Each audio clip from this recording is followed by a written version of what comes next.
Hai sobat cerdas, pernah nggak sih kamu mikir, gimana awalnya manusia bisa ngomong? Bisa bikin bahasa? Kok bisa ya dari sekadar jadi I love you? Oke, mari kita mundur ribuan tahun ke belakang.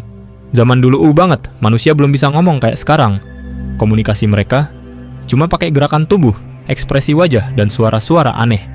Kalau mau bilang ada harimau, ya mungkin mereka nunjuk terus teriak, roar.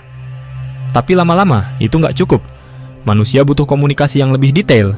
Misalnya, harimau di mana? Sendirian atau rame-rame? Lapar gak tuh?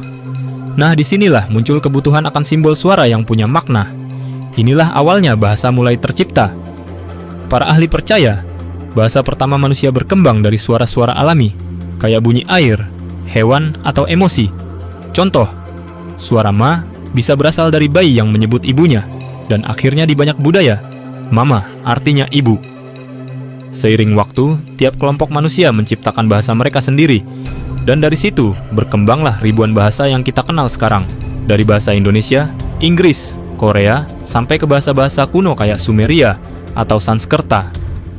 Bahkan sekarang, kita masih terus menciptakan bahasa loh.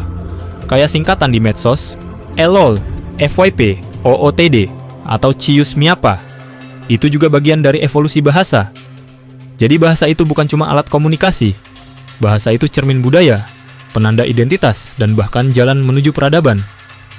Bayangin aja, kalau nggak ada bahasa, nggak bakal ada puisi, musik, podcast. Bahkan video ini nggak bisa kamu tonton. So, selamat datang di dunia bahasa, senjata paling canggih yang pernah dimiliki manusia.